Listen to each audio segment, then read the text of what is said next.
យោធាថៃគេថាកម្ពុជាអត់ទាន់គ្រប់តាមលក្ខខណ្ឌ3ចំណុចធំបងប្អូនហើយ3ចំណុចនេះគ្រោះថ្នាក់មែនតើទី1គឺឲ្យយើងដោះមីនឲ្យអស់នៅតាមតំបន់ព្រំដែនបងប្អូនថៃមិនមែនឲ្យយើងដោះមីនតាមមនុស្សធម៌ដោយអ្វីដែលកម្ពុជាលើកឡើងទេណាកម្ពុជាខាងអាជ្ញាធរមីនអីសិតតែថាដីប្រមាណលានម៉ែត្រការ៉េអីហ្នឹងគឺនៅតាមព្រំដែនខេត្ត6ហ្នឹងគឺយើងដោះទៅតាមមនុស្សធម៌បានន័យថាដោះកន្លែងណាដែលមិនមានវិវាទទេគឺដោះទៅតាមលទ្ធភាពជាក់ស្ដែងប៉ុន្តែថៃថាមិនមែនជាការដោះមីនតាមមនុស្សធម៌ទេគឺជាការដោះមីនទៅតាមកន្លែងកំពុងមានវិវាទគ្នានេះដែលថៃកំពុងតែចូលមកដាក់បលាលួសអត់បាននេះឲ្យទៅដោះនៅម្ដុំហ្នឹង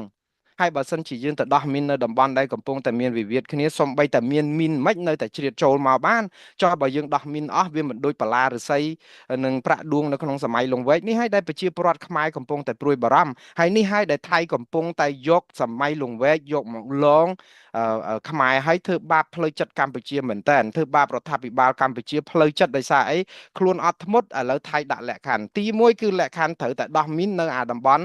កន្លែងដែលមានចំនួនហ្នឹងហើយបើយើងដោះមីនដោយប្រាសាទតាកបីអីដោះអស់ហើយថៃចូលមកយកប្រាសាទតាកបីបាត់ទៀតហ៎ដោយសារតែមីនហ្នឹងឯងបានជាទាហានថៃចូលអត់បានយើងគ្រប់គ្រងប្រាសាទតាកបីនឹងជើងមួយទៀតគឺតកតងនឹងរឿងភូមិព្រៃច័ន្ទនិងភូមិជោគជ័យយកភូមិព្រៃច័ន្ទនិងភូមិជោគជ័យជាចំណាប់ខ្មាំងថាបើអត់ដោះស្រាយបញ្ហាភូមិជោគជ័យនឹងនងច័ន្ទឲ្យមានកម្ពុជាអត់មានផែនការជំលៀសប្រជាពលរដ្ឋចេញពីដីឯងទេអកុសលមែនតើបងប្អូនជំលៀសប្រជាពលរដ្ឋពីដែនអធិបតេយ្យដីឯងហើយគេគម្រាមថាបើអត់មានផែនការជំលៀសប្រជាពលរដ្ឋពីភូមិព្រៃច័ន្ទនិងភូមិជោគជ័យឲ្យបានឆាប់ទេគឺគេទុកពេលឲ្យដល់ថ្ងៃ7ខែតុលា7បានន័យថានៅថ្ងៃនៅ3ថ្ងៃទៀតនឹងបងប្អូនហើយ7ហ្នឹងគឺចង់ឲ្យកម្ពុជាចេញផែនការជំលៀសប្រជាពលរដ្ឋទៅរកទីតាំងណានៅក្នុងដីខ្មែរឲ្យដកផុតចេញពីដីថៃដើម្បីឲ្យបងប្អូនប្រជាពលរដ្ឋតាំងទីលំនៅតាំងទីលំនៅអាម៉េចនៅ30 40ឆ្នាំនៅលើដីរបស់ខ្លួនហើយឲ្យជំលៀសប្រជាពលរដ្ឋតើកម្ពុជានឹងធ្វើតាមដែរទេហើយបើកម្ពុជាអត់ធ្មត់ធ្វើតាមថៃជំលៀសប្រជាពលរដ្ឋចេញផែនការជំលៀសនេះទៀតខ្ញុំជឿថាភ្លើងឆេះកាល់ហើយនៅពេលនេះគឺកម្ពុជាប្រជាពលរដ្ឋច្បាស់ជាលែងអត់ធ្មត់ហើយព្រោះអីរដ្ឋាភិបាលអត់ធ្មត់ប្រជាពលរដ្ឋប្រហែលជាលែងអត់ធ្មត់ព្រោះថៃជ្រុលពេកហើយយើងអត់តបតគេសោះជ្រុលពេកត្រង់ថាអីឲ្យទៅដោះឲ្យទៅដកឥឡូវយកផែនការជំលៀសប្រជាពលរដ្ឋឲ្យគេទុកពេលឲ្យថ្ងៃត្រឹមថ្ងៃ7បើអត់ថ្ងៃ7ហ្នឹងអត់មានផែនការជំលៀសពីកម្ពុជាប្រាប់ទៅថៃច្បាស់លាស់ទេគេប្រាប់ថាកិច្ចប្រជុំហ្នឹងលើកតែថ្ងៃ15ហើយបើលើកតែថ្ងៃ15បានណាថ្ងៃទៀតលើកទៀតដោយសារអីថៃចាប់ផ្ដើមស្គាល់ចំណុចខ្សោយរបស់ខ្មែរហើយចេះតែយកនឹងជាលេសរហូតអាហ្នឹងគឺចំណុចទី2ចំណុចទី3គឺថៃនិយាយពីរឿងថាទាហានខ្មែរអត់ព្រមដកទ័ពនៅជួរមុខចោះទាហានថៃអត់ដកខ្លួនឯងមករករឿងទាហានខ្មែរអត់ដកទ័ពហើយបើថៃកម្ពុជាដកទ័ពហ្នឹងតើបាននរណាការពារព្រំដែនទ័ពនៅពេញមុខកន្លែងសមរភូមិមុខនៅទល់ដែនមិននៅគេយកបលាលួសមករាយរកម្មចិត្តប្រជាពលរដ្ឋពេញផ្ទៃប្រទេសហើយចោះតម្រាំតែយើងឲ្យដកទៀតហ្នឹងតើថៃចង់បានអីប្រកាសសុទ្ធតែរឿងបំពេញដែនអធិបតេយ្យខ្មែរទាំងអស់ហើយនេះគឺជាលក្ខខណ្ឌមួយដែលឲ្យកម្ពុជាព្រមតាមហើយបើកម្ពុជាអត់ព្រមតាមគេកិច្ចកុកទៅគឺគេអត់ប្រជុំខ្ញុំថាកម្ពុជាមិនបាច់ប្រជុំទេអត់ប្រជុំរហូតក៏បានដែរព្រោះអីយើងទៅប្រជុំទៅអីបើប្រជុំដើម្បីបាត់ដីអញ្ចឹងវាអត់ខ្ញុំជឿថានិយាយទៅរដ្ឋាភិបាលថៃធ្វើបាបផ្លូវចិត្តកម្ពុជាយ៉ាងសម្បើមហើយខ្ញុំជឿថាគេធ្វើបាបផ្លូវចិត្តដោយសារតែកម្ពុជាខ្លួនឯងអនុវត្តកម្មវិធីមួយគឺអត់ធ្មត់មិនតបតហើយយកយន្តការតវ៉ាកោលទោសជូនដំណឹងអំពាវនាវស្នើសុំបដិសេធប៉ុន្តែជំរឹះមួយតាក់ទងនឹងប្តឹងទៅតុលាការយុត្តិធម៌អន្តរជាតិ ICJ មកដល់ម៉ោងនេះរឿងប្រៃច័ន្ទរឿងជោគជ័យរឿងប្រាសាទណែរឿងច្រកអានសេះហើយរឿងប្រាសាទតាមាន់ធំសំទោសភ្នំទ្រាប់អីអត់ទាន់ឮសោះដូច្នេះអានឹងហើយដែលជារឿងដែលយើងទាំងអស់គ្នាជាខ្មែរនឹងជួយរដ្ឋាភិបាលផង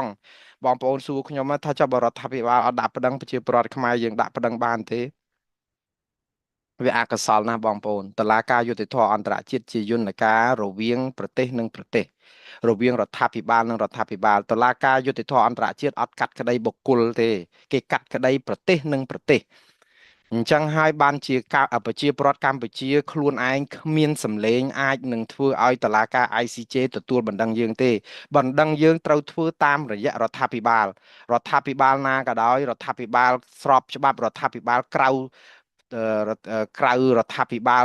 សម្មារដ្ឋាភិបាលអីក៏ដោយក្នុងនាមជារដ្ឋាភិបាលនិងរដ្ឋាភិបាលទៅប្រទេសគេនោះបានគេយកបណ្ដឹងយើងបើប្រជាពលរដ្ឋគឺគេមិនយកទេព្រោះអីយុត្តាធិការរបស់គេកាត់ក្តីប្រទេសនិងប្រទេសមិនមែនបុគ្គលទេខុសពីតុលាការយុត្តិធម៌អន្តរជាតិ ICC ដែលគេកាត់ទោសបុគ្គលប៉ុន្តែកាត់ទោសបុគ្គលនឹងក៏ដោយក៏ត្រូវតែមានជាកម្រិតប្តឹងរបៀបស្ថាប័នធំធំដែរតែយើងរឿងព្រំដែនគឺរឿង ICJ មិនមែនរឿងតុលាការព្រំដែនអន្តរជាតិ ICC ទេតុលាការព្រំដែនអន្តរជាតិ ICC គេដោះរឿងណែអអកតកម្មឈ្លានពានរបស់ថៃបានដែរចង់និយាយថាការទម្លាក់គ្រាប់ការប្រើ F16 ការប្រើយន្តហោះរបស់ស៊ុយអែតឬក៏អីសម្រាប់បាញ់ផ្លោងចូលដែនអធិបតេយ្យកម្ពុជាអាហ្នឹងយើងអាចប្តឹងទៅតុលាការយុត្តិធម៌អន្តរជាតិតាក់ទងនឹងការសម្លាប់ប្រជាពលរដ្ឋស៊ីវិលអីឡាក់នឹងឡាក់បទអក្រិតប្រឆាំងនឹងមនុស្សជាតិអីអាហ្នឹងតុលាការ ICC គេដោះស្រាយដើម្បីយកបុគ្គលឧត្តមសេនីយ៍យោធាថៃកាត់ទោសប៉ុន្តែរឿងព្រំដែនរឿងព្រៃច័ន្ទរឿងអានសេះរឿងភ្នំទ្របរឿងស្អីស្អីនេះគឺជារឿង ICJ អត់មានរឿង ICC ទេបាទអញ្ចឹងខ្ញុំស្លេះរឿងហ្នឹងត្រឹមប៉ុណ្ណឹងតើលក្ខខណ្ឌគេនឹងធ្វើប៉ុណ្ណឹងបានប៉ុណ្ណឹងយើងព្រមតាមគេឬយ៉ាងណាខ្ញុំជឿថាយើងចាំមើលរដ្ឋាភិបាលតែរដ្ឋាភិបាលសប្ងៃនេះបើតាមដឹងអ្វីដែលយោធាថៃប្រាប់ថាអត់ទាន់បានដាក់សំណើដាក់អីហើយក៏អត់ទាន់ទទួលសំណើថៃដែលចង់ឲ្យយើងដោះស្រាយបញ្ហាទាំងអស់នឹងដែរកម្ពុជាក៏នៅតតាំងចំហនឹងដែរប៉ុន្តែតើតតាំងបានយូរប៉ុណ្ណាយើងចាំមើលតទៅទៀតក្នុងពេលជាមួយគ្នានឹងអាដែនអធិបតេយ្យរបស់យើងហ្នឹងគឺយន្តណែកតុំរុយថៃកវ៉ែលលើថ្មដានោះអាកន្លែងភូមិថ្មដាឃុំថ្មដានៅឯពោធិ៍សាត់នោះជាប់ខេត្តត្រាតនោះអាមានសន្តាគារមួយឈ្មោះថាសន្តាគារថ្មដាដែលគេទុកចោលទៅហើយហ្នឹងគឺថៃកវ៉ែលរហូតថ្ងៃហ្នឹងគឺជិះកតុំរុយកវ៉ែលពីលើដើម្បីអីទៅមើលថាតើទីតាំងហ្នឹងគួរតែរំលាយចោលឬក៏គួរតែទុកប្រើប្រាស់ជាប្រយោជន៍រួមហើយហេតុអីបានជាថៃមកកវ៉ែលលើដីយើងហើយទុកជាប្រយោជន៍រួមឬមិនប្រយោជន៍រួមបើដែនអធិបតេយ្យរបស់ខ្មែរសោះនេះខ្ញុំពងតែឆ្ងល់ឥឡូវហ្នឹងគឺគេទៅជាអ្នកចាត់ចែងដែនអធិបតេយ្យរបស់យើងហើយកម្ពុជាអត់មាត់អីទាំងអស់កម្ពុជាយកវិធីនៅស្ងៀមជាជាងស្រដីទៅពៀជ័យខ្ចីជាជាងទនេមាត់សន្និសីទសារព័ត៌មានក៏លែងធ្វើសកម្មភាពការព្រំដែនតាំងពីស្ងប់ស្ងាត់មកលែងមានអីនិយាយជាក្រសួងការបរទេសក៏លែងមានសន្និសីទសារព័ត៌មានក្រសួងការពារជាតិក៏លែងមានក្រសួងអ្នកនាំពាក្យរដ្ឋាភិបាលក៏លែងមានសន្និសីទសារព័ត៌មានអីទៀតដែរដោយសារតែគិតថាសភាពការព្រំដែនស្ងប់ស្ងាត់នៅពេលដែលកំពុងតែរំជើបរំជួលដោយព្យុះព្យូមៀដោយរញ្ជួយដីព្យុះស៊ូណាមីហ្នឹងក៏ប៉ុន្តែផ្ទុយទៅវិញអាការស្ងប់ស្ងៀមហ្នឹងគឺវាធ្វើឲ្យថៃបានដៃកាន់តែខ្លាំងដោយសារអីស្ងប់ស្ងៀមខ្លាំងបំផុតគឺនៅពេលដែលនាយករដ្ឋមន្ត្រីថៃលោកអនុទិនច័ន្ទវរៈគុលចុះទៅដល់ប្រាសាទតាមាន់ធំទៅថតរូបនៅហ្នឹងយើងធ្លាប់ដឹងហើយថាទាហានខ្មែរគ្រប់គ្រងប្រាសាទតាមាន់ធំ100%ហើយអ្នកណាផ្សាយពីរឿងតាមាន់ធំផ្សាយពីរឿងភ្នំទ្របអីហ្នឹងសូត្រតអ្នកក្បត់ជាតិទាំងអស់ផ្សព្វផ្សាយព័ត៌មានពិតកាន់ជើងថៃប៉ុន្តែខ្លួនឯងអត់មានព័ត៌មានពិតដើម្បីតបទៅថៃនឹងវិញសោះចុះបើសិនជាយើងថាព័ត៌មាននឹងមិនពិតទេយើងក្បត់ជាតិយើងផ្សាយដើម្បីកាន់ជើងថៃចុះឥឡូវហេតុអីចុះអស់លោកមិនយកអាដាមសេនីយ៍ឬក៏យោធាឬជាពិសេសយកអ្នកដែលផ្សាយព័ត៌មានដែលថាព័ត៌មានផ្សាយមិនពិតហ្នឹងហេតុអីមិននាំគ្នាចុះទៅថតរូបនៅប្រាសាទតាមាន់ធំនេះអាកន្លែងដែលថៃអនុទិនច័ន្ទវរៈគុលឈរថតមុខប្រាសាទតាមាន់ធំហ្នឹងមិននាំគ្នាទៅចុះថតមកប៉ោះមើលដើម្បីឲ្យប្រជាពលរដ្ឋឃើញថាអូកម្ពុជាគ្រប់គ្រងប្រាសាទតាមាន់ធំ100%បានណាយើងចុះទៅមើលតាមពិតខ្ញុំមិនទៅចង់ផ្ចាញ់ផ្ចាលអីអញ្ចឹងទេយើងធម្មតាយើងស្រក់ទឹកភ្នែកណាស់នៅពេលដែលគេគ្រប់គ្រងដែនអធិបតេយ្យរបស់យើងបានព្រោះមុនបាត់ជប់បាញ់ឬសូថាប្រាសាទតាមាន់ធំយើងគ្រប់គ្រងទាំងស្រុងហើយតទៅពេលបាញ់គ្នាហើយគេគ្រប់គ្រងគេរហូតយកទៅហ៊ានទៅដល់នឹងគេយកអ្នកដែលស៊ើបអង្កេតផ្នែកកសលវិច័យទៅមើលវាស់អាកន្លែងគ្រាប់តែត្រូវប្រាសាទតាមាន់ធំប្រមាណអាទិត្យមុនដើម្បីប្តឹងយើងពីរឿងរំលោភបាញ់កំទេចប្រាសាទតាមាន់ធំរបស់គេណាឈឺចាប់មែនតើប្រាសាទរបស់ឯងគេចាត់ចែងគ្រប់រូបគ្រប់គ្នាហើយទៅយើងស្ងាត់ហើយអត់តបតអីទាំងអស់ពេលដែលរដ្ឋាភិបាលអត់តបតយើងអាចយល់ស្របបានថាដូចអ្វីដែលលោកកែវរ៉ាមីនិយាយចឹងណាលោកកែវរ៉ាមីមានសារមួយដែលប្រាប់ទៅ UN មិញប្រាប់ថាចេះនៅពេលដែលអ្នកមិនតបតអីសោះទៅតាមសំណើសុំរបស់ខ្មែរឲ្យអន្តរាគមន៍ដោះលែងទាហានខ្មែរទាំង18នាក់ស្មើនឹងភាពយល់ស្របថាអ្នកទទួលស្គាល់អំពីការរំលោភបំពានសិទ្ធិមនុស្សនៅចំពោះនឹងមុខហើយដូចគ្នានៅពេលដែលកម្ពុជាអត់ព្រមតបតទៅនឹងអ្វីដែលថៃនិយាយពីការគ្រប់គ្រងប្រាសាទតាមាន់ធំហើយមិនចេញព័ត៌មានអីទាត់ចោលសំបីតែមួយម៉ាត់ បានន័យថាយើងយល់ស្របថាប្រាសាទតាមាន់ធំស្ថិតក្រោមការគ្រប់គ្រងរបស់ថៃហើយខ្ញុំនិយាយនេះគឺទៅតាមអ្វីដូចសាររបស់លោកកែវរមីនិយាយទៅឧត្តមស្នងការអង្គការសហប្រជាជាតិទទួលបន្ទុកសិទ្ធិមនុស្សពីរឿងទាហានទាំង18នាក់សាមញ្ញងាយយល់ប៉ុណ្ណឹងបងប្អូនប៉ុន្តែខ្ញុំមិនទៅអីណាទាមទារឲ្យរដ្ឋាភិបាលត្រូវតែយកទៅហ៊ានទៅប្រាសាទតាមាន់ធំនឹងដើម្បីនេះទេក៏ប៉ុន្តែកុំឲ្យបំថាប្រាប់ព័ត៌មានមិនពិតដល់ប្រជាពលរដ្ឋប្រាប់ឲ្យពិតទៅថាប្រាសាទតាមាន់ធំស្ថិតក្រោមការគ្រប់គ្រងរបស់ថៃក្រោយបាត់ជប់បាញ់ដើម្បីឲ្យខ្មែរមានព័ត៌មាននឹងជួយគ្នាតវ៉ាប្តឹងទៅ ICJ ឯណោះអស់លោកមិនធ្វើក៏ហីចោះព្រោះអីអស់លោកទៅយកអាពីអត់ធត់ប៉ុន្តែចង់ឲ្យប្រជាពលរដ្ឋគ្នាដឹងព្រោះប្រាសាទតាមាន់ធំជាកេរសម្បត្តិរបស់ខ្មែរទាំងអស់ទាំង7លានអ្នកណាមិនមែនសម្រាប់តែអស់លោកប្រមាណអ្នកហ្នឹងឯណាចឹងឲ្យយើងឈឺឆ្អាលទាំងអស់គ្នាទៅឲ្យមានហេតុផលថាឥឡូវប្រាសាទតាមាន់ធំស្ថិតក្នុងដែនដីគេហើយបងប្អូនខ្មែរជួយគ្នាដឹងទៅអង្គការសហប្រជាជាតិប្តឹងទៅអីចឹងទៅបាតកម្មឲ្យពេញផ្ទៃប្រទេសព័ត៌មានវាអត់មានអញ្ចឹងហើយបានតែថាបងប្អូនយើងចេះតែស្មានណាហើយទៅឮសូរព័ត៌មានផ្សាយពីប្រភពនេះប្រភពនោះទៅវល់ទាំងអស់គ្នាទៅអត់ដឹងទិសតំបន់អីធ្វើឲ្យគ្នាពិបាកសម្រេចចិត្តអីអញ្ចឹងទៅរដ្ឋាភិបាលថាហ្នឹង AI អញ្ចឹងទៅហើយព័ត៌មានគេមកដល់ភូមិដល់ដែលចដាលរបស់ប្រាសាទតាមាន់ធំហើយយើងនៅ AI ដល់ណាទៀតបាទខ្ញុំស្លេះរឿងនេះត្រឹមប៉ុណ្ណេះបងប្អូនហើយបញ្ចប់ព័ត៌មាននេះកុំឲ្យបងស្រីអុកឆាយាវីចាំយូរព្រោះយប់ជ្រៅហើយស្អែកត្រូវទៅរៀបចំពិធីធំផងខ្ញុំនឹងបញ្ចប់ព័ត៌មាននេះតកតងនឹងរឿងដំណឹងពីស្រុកបរសែតកាត់ភ្លុកស្រុករកាធំបាំងនឹងដងភ្នំជំរងភ្នំស្រង់អស់លោកបងប្អូនប្រហែលជានៅចាំបទចម្រៀងលោកអិនយេងពីរឿងបរសែតកាត់ភ្លុកនឹងហើយថ្ងៃនេះមានរឿងបរសែតកាត់ភ្លុកខ្ញុំចាំច្បាស់ព្រោះជាស្រុកកំណើតរបស់ខ្ញុំបងប្អូនខ្ញុំកើតនៅខេត្តកំពង់ស្ពឺស្រុកបរសែតនេះប៉ុន្តែខ្ញុំអត់បានធំក្តីនៅខេត្តកំពង់ស្ពឺទេព្រោះ79ឪពុកម្ដាយរបស់ខ្ញុំក៏បានចាក់ចេញពីខេត្តកំពង់ធំនេះក៏សំទោសខេត្តកំពង់ស្ពឺទៅនៅខេត្តកពតចឹងហើយបានជាខ្ញុំមានអនុស្សាវរីយ៍ធំដឹងក្តីនៅខេត្តកពតច្រើនជាងទឹកដីកំណើតរបស់ខ្ញុំនៅឯខេត្តកំពង់ស្ពឺតែខ្ញុំនៅតែស្រឡាញ់ទឹកដីខេត្តកំពង់ស្ពឺស្ករត្នោតខេត្តកំពង់ស្ពឺព្រោះមានបងប្អូននៅខេត្តកំពង់ស្ពឺជាពិសេសស្រុកបាសែតនឹងច្រើនណាស់ហើយថ្ងៃនេះឮព័ត៌មានពីស្រុកបាសែតមកគួរឲ្យរន្ធត់ចិត្តដែរដោយសារតែមានករណីស្លាប់យុវជនវ័យ17ឆ្នាំម្នាក់ដែលត្រូវបានសមត្ថកិច្ចបាញ់ចំអឺដើមទ្រូងតែម្ដងធ្វើឲ្យស្លាប់ភ្លាមដោយសារតែបើតាមគ្រួសារចាត់ប្រកាន់ថាអាជ្ញាធរមានចេតនាបាញ់សម្លាប់យុវជននេះនៅក្នុងពេលរាត្រីដែលកំពុងជិះម៉ូតូទៅទិញទឹកកកទិញអីចឹងទៅហើយកំពុងតែមានសារនឹងបណ្ដាញ Facebook នោះអូសមិនផុតទេប៉ុន្តែបើតាមប្រតិកម្មពីក្រសួងមហាផ្ទៃគឺអគ្គស្នងការនគរបាលជាតិស្នងការនគរបាលខេត្តកំពង់ស្ពឺវិញគឺចេញសេចក្តីបំភ្លឺបែបនេះហើយបងប្អូនជឿតាមអាជ្ញាធរយ៉ាងណាសូមទទួលយកព័ត៌មាននេះតាមការគួរគឺក្រុមការងារប្រតិកម្មរហ័សរបស់ស្នងការនគរបាលខេត្តកំពង់ស្ពឺបំភ្លឺថាថ្ងៃ3 តុលាពីម្សិលមិញនេះគឺមានករណីផ្ទុះអាវុធបណ្ដាលឲ្យជនរងគ្រោះម្នាក់ស្លាប់បាត់បង់ជីវិតនៅភូមិកញ្ញូងឃុំពងក្រងស្រុកបាសាតខេត្តកំពង់ស្ពឺបាទក្រុមការងារប្រតិកម្មរហ័សស្នងការនគរបាលខេត្តកំពង់ស្ពឺបញ្ជាក់បំភ្លឺជូនសាធារណជនថាយប់ថ្ងៃ3ហ្នឹងគឺវេលាម៉ោង22បាទន័យថាម៉ោង10យប់ហ្នឹងគឺកម្លាំងនគរបាលរដ្ឋបាលពងក្រងដឹកនាំដោយលោកអនុសេនីយ៍ឯកទ្រីបរិននាយប៉ុស្តិ៍នគរបាលរដ្ឋបាលពងក្រងនិងមន្ត្រីនគរបាល5នាក់នៅប៉ុស្តិ៍ហ្នឹងគឺបានចុះធ្វើការល្បាតក្នុងភូមិសាស្ត្រឃុំពងក្រងលុះដល់ចំណុចផ្លូវបេតុងចំណុចកើតហេតុមានមុខសញ្ញាជនសង្ស័យ2នាក់ចឹងបានន័យថាគាត់ចាត់ទុកថាអ្នកទាំងពីរនាក់នោះជាជនសង្ស័យក្មេងៗហ្នឹងណាជិះម៉ូតូមួយគ្រឿងម៉ាក Honda Dream ផ្លាកលេខប៉ុណ្ណេះអញ្ចឹងទៅក្នុងនោះសមត្ថកិច្ចបានស្ទាក់ឃាត់ដើម្បីសួរនាំប៉ុន្តែមុខសញ្ញាបើកម៉ូតូមិនព្រមបញ្ឈប់និងបានព្យាយាមបើកកិច្ចពីសមត្ថកិច្ចបកថយក្រោយរួចបានជ្រុលបុកលោកអនុសេនីយ៍ឯកទ្រីបរិននាយប៉ុស្តិ៍ហ្នឹងគឺបុកចំ AK47 បណ្ដាលឲ្យរាលកាយផ្ទុះចំ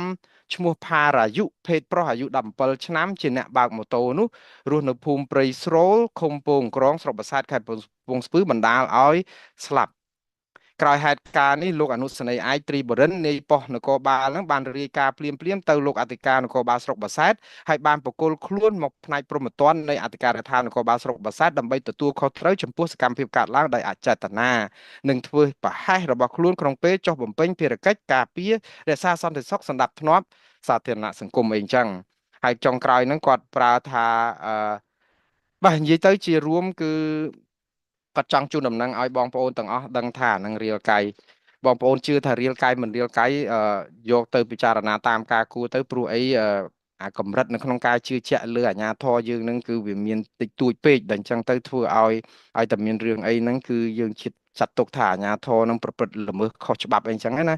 ខ្ញុំជឿថាវិធីដើម្បីដោះស្រាយបញ្ហាទំនុកចិត្តនេះគឺមានតែស្នា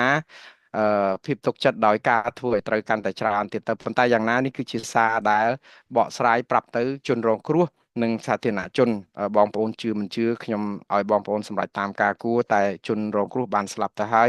ខ្ញុំជឿថាអ្វីដែលសំខាន់បើជាករណីចេតនាឬអចេតនាយ៉ាងណាគឺខាងក្រសួងនគរបាលអឺខេត្តកំពង់ស្ពឺនឹងត្រូវសងជំងឺចិត្តឬក៏ដោះស្រាយរោគយុត្តិធម៌ឲ្យជនរងគ្រោះយ៉ាងណាដើម្បីកុំឲ្យពួកគាត់នៅវិលវល់រកទីបំផុតគ្មានបាទចុងក្រោយបងប្អូនបងអែមលៀមមាត់ពេលរាត្រីបិទបញ្ចប់ដោយ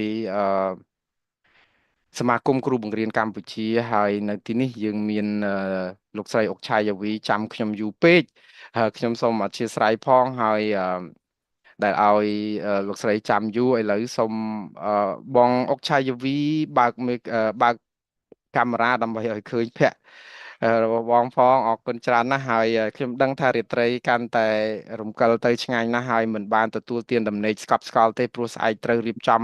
ពិធីមួយដ៏ធំមានបដាមាន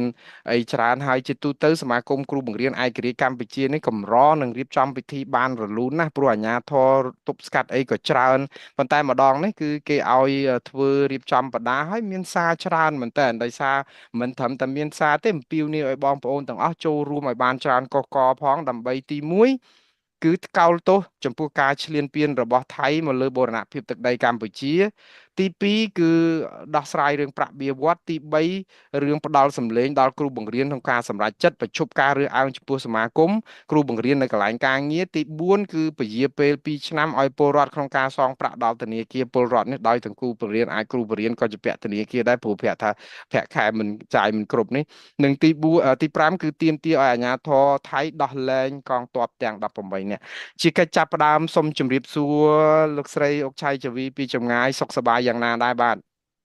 ចាជំរាបសួរលោកណារ៉េតចាតាមពិតទៅខ្ញុំសោកប៉ុន្តែអត់សប្បាយទេយើងដឹងហើយថាថៃបានមិនសប្បាយហើយចុះហេតុអីបានអញ្ញឹមតាមពិតខ្ញុំអញ្ញឹមដោយសារតែខ្ញុំបានជួបលោកណារ៉េតហ្នឹងណាហើយបានជួបប្រិយមិត្តអ្នកស្ដាប់ក៏បានតាមដានការស្ដាប់របស់លោកណារ៉េតដែរចាហើយសួរថាថៃបានមិនសប្បាយយើងឃើញហើយថាសង្គ្រាមកើតឡើងរវាងខ្មែរនិងអ្នកជិតខាងធ្វើឲ្យយើងតប់ប្រមល់ណាដោយសារតែអឺវិរៈកងទ័ពយើងខ្លះត្រូវស្លាប់ពលីនៅសមរភូមិខ្លះកំពុងតែព្យាបាលនៅពេទ្យអញ្ចឹងហើយជាពិសេសទៀតខ្ញុំខ្លួនឯងមានក្មួយចាំមានក្មួយមួយដែលកំពុងតែសម្រាប់ព្យាបាលនៅផ្ទះដែរតែ clinic ឯកជនដែរដោយសារតែមានចិត្តពលដែលថៃបានបាចនៅព្រំដែនចាពួកគាត់នៅជួរមុខចាអរគុណច្រើនបងតាមពិតអរគុណដែលនិយាយថាឃើញមុខខ្ញុំសប្បាយតាមពិតបងឆាយាវីមុខញញឹមស្រស់ជាសម្រស់ធម្មជាតិនេះគឺជាគ្រឿងម៉ាកយេដែលមិនអស់ថ្លៃសោះព្រោះស្នាមញញឹមនេះគឺជាគ្រឿងម៉ាកយេដែលអត់ត្រូវការទិញពីផ្សារទេហើយធ្វើឲ្យអឺដូចថាអ្វីអ្វីស្រស់ស្រាយគ្រប់រឿងដែលបងប្អូនគ្រប់គ្នាកុំភ្លេចយកគំរូតាមបងឆាយាវីផងគ្រាន់តែញញឹមបន្តិចគឺមិនខាតអីទេធ្វើឲ្យយើងសេវសន្សំប្រាក់មិនចាំបាច់ទិញលេឬក៏ម៉ាកយេអីអស់ច្រើនទេព្រោះស្នាមញញឹមនេះគឺជាគ្រឿងម៉ាកយេដ៏មានប្រសិទ្ធភាពបំផុតហើយខ្ញុំជួបបងពេលណាទោះជាមានទុកកង្វល់ពេលណាក៏បងមិនភ្លេចនៅក្នុងការចោលស្នាមញញឹមនេះដែរហើយនឹងជជែកពីរឿងបញ្ហានៅក្នុងខ្លួនរឿងរ៉ាវឥឡូវស្នាមញញឹមនេះបង្កប់នៅអត្តកម្បាំងច្រើនណាស់ពីក្រោយព្រោះបងជាតំណាងឲ្យសមាគមគ្រូបង្រៀនឯករាជ្យកម្ពុជាគ្រូបង្រៀនច្រើនណាស់កំពុងតែមានបញ្ហាជីវភាពហើយខ្ញុំឃើញសំណើរបស់បងនៅមួយនៅក្នុងថ្ងៃ5នេះសូមឲ្យគេដំឡើងប្រាក់បៀវត្សមូលដ្ឋានអបបរមាជូនគ្រូបង្រៀនក្នុងមួយខែឲ្យបានត្រឹម1/4នៃប្រាក់អឺតំណាងរាស្ត្រដែរបងជីវភាពគ្រូបង្រៀនយើងយ៉ាងម៉េចទៅហើយសូមជម្រាបជូនបងប្អូនមើលដូចជាដាច់ខ្សែរយៈច្រើនដែរមិនសូវលឺបាទសូមជើញចាជំរាបសួរជាថ្មីម្ដងទៀតដល់លោកមុងណារ៉េតហើយនឹងប្រិយមិត្តអ្នកស្ដាប់ ព័ត៌មានរបស់លោកមូណារ៉េតតែมันបានប្រាក់ពីវត្តអីទៅលើការផ្សព្វផ្សាយទេប៉ុន្តែដូចលោកណារ៉េតថាអញ្ចឹងជាបង្អែមមួយមកផ្ទះធំពីរផ្ទះធំសម្រាប់បងប្អូនអ្នកស្ដាប់ចាជាពិសេសខ្ញុំតែងតែតាមដានព័ត៌មានព្រោះអីអត់មានព័ត៌មានណាដែលខ្ញុំត្រូវតាមដានទៀតទេព្រោះអីតាំងពីគេបិទអាស៊ីសេរីក៏ដូចជា VOA និយាយទៅសារព័ត៌មានឯករាជ្យបានត្រូវបិទអញ្ចឹងឃើញតែព័ត៌មានមួយដែលគេថាអូ AI អាភាសាដែលមើល AI ហ្នឹងគឺធ្វើឲ្យខ្ញុំចង់memory ចង់ពេញអស់ហើយខូចបណ្ដាប់គិតបើនិយាយពីទូរស័ព្ទពេញត្រូវ memory ពេញត្រូវឈូសចោលនឹងប្រហែលដងឯចាតែខ្ញុំសប្បាយចិត្តនឹងបានទទួលនៅបង្អែមលាងមាត់របស់លោកណារ៉េតចាហើយចំពោះសមាគមបានដាក់សុំឲ្យរដ្ឋាភិបាលដំឡើងប្រាក់បៀវត្សដល់គ្រូបរិញ្ញា1/4នៃតំណាងរាស្ត្រហ្នឹងយើងឃើញហើយថាតំណាងរាស្ត្រក្នុងមួយឆ្នាំតើអស់លោកធ្វើអីបានប៉ុន្មានដងប៉ុន្តែលោកគ្រូបង្រៀនលោកគ្រូអ្នកគ្រូបង្រៀនមួយឆ្នាំសឹងតែ360ថ្ងៃហើយដែលគាត់ខំប្រឹងស្រាវជ្រាវរកកលឺរកវិធីសាស្ត្ររកចំណេះដឹងឲ្យបកគលឲ្យសិស្សានុសិស្សជាពិសេសយុវជនបន្តវេនចាអញ្ចឹងយើងត្រូវការឲ្យពួកគាត់មានថវិការស់ស្រួលទៅដើម្បីគាត់មានពេលវេលាក្នុងការស្រាវជ្រាវប៉ុន្តែបើសិនជាប្រាក់ខែដោយសប្តាហ៍ថ្ងៃអញ្ចឹងគាត់ត្រូវតែយកពេលវេលាទៅរកទទួលទានខ្លះ3ខ្លះ5មុខទៀតដើម្បីគ្រប់ឆ្នាំគាត់ចា៎នេះហើយដែលខ្ញុំដែលសមាគមដាក់ថាយក1/4នៃតំណាងរាស្ត្រចានេះខ្ញុំនិយាយពីគ្រូបរិញ្ញាចាអរគុណច្រើនបងតើយើងអាចដឹងថាប្រាក់បៀវត្សបើគិតទៅរាជការឬក៏តំណាងរាស្ត្រប្រាក់គាត់ប្រហែលជា$2,000អីហ្នឹងអញ្ចឹងបានន័យថា1/4ប្រាក់គ្រូបង្រៀនអាចបាន$300-400ហ្នឹងដែរទេនៅក្នុងមួយខែបើយើងគិតជាមធ្យមឬក៏តិចជាងហ្នឹងឬក៏យ៉ាងម៉េចដែរបងលោកណារ៉េតតាមពិតតំណាងរាស្ត្រមិនមែនប្រាក់ខែ$2,000ទេណាបើយើងឃើញតាមបណ្ដាញសង្គមក៏ដូចជាការផ្សព្វផ្សាយពួកគាត់$5,000ចា$5,000អញ្ចឹងយើងយក1/4បានន័យថាឲ្យគ្រូបរិញ្ញាបត្របានដល់1250ចាបើយើងសប្តាហ៍ថ្ងៃនេះប្រាក់ខែគ្រូបរិញ្ញាបត្រប្រាក់ខែទាំងមូលបូកទាំងអត្ថប្រយោជន៍ផ្សេងគឺខ្លះគាត់បានដល់2លានហើយ2លានស្មើនឹងថា$500ចានឹងអ្នកដែលមានកម្រិតអាដាមអីចឹងណាគ្រូវិទ្យាល័យអីចឹងទៅអាចខ្លះគាត់បានដល់2លានហើយអញ្ចឹងសមាគមក៏ទៀមទាសារនេះគឺចម្លែកដែរចាទី1គឺយើងឲ្យប្រាក់បៀវត្សគាត់បាន1/4នៃប្រាក់ខែតំណាងរាស្ត្រហើយមួយទៀតដែលយើងឃើញថាសមាគមយើងទៀមទាឆ្នាំនេះខុសប្លែកគឺសមាគមមើលឃើញថានៅពេលដែលលោកគ្រូអ្នកគ្រូយើងចូលនិវត្តន៍ប្រាក់បៀវត្សគាត់បាន80%នៃប្រាក់ខែគោលអញ្ចឹងពួកគាត់ខ្លះបានត្រឹម800000ស្មើនឹង$200ឬក៏ទៀបជាងអីចឹងណានេះយើងអត់ចង់ឃើញពួកគាត់នៅពេលដែលគាត់បានទទួលប្រាក់បៀវត្សដល់តិចតួចទៅហើយគាត់សុខភាពមិនល្អចាយើងដឹងហើយថាគ្រូបរិញ្ញា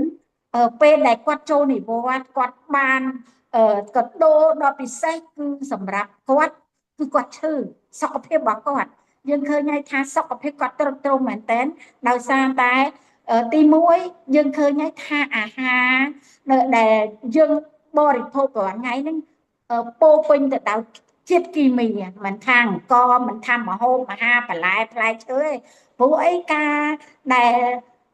ទទួលទានទាំងអស់ហ្នឹងគឺមិនមែនខ្មែរយើងអ្នកដាំផលិតផលហ្នឹងដែលបានមកឲ្យគាត់ហូបទេគឺបង្ហូរពីប្រទេសជិតខាងយើងឃើញហើយថាពេលដែលរកឃើញគាត់ពិសា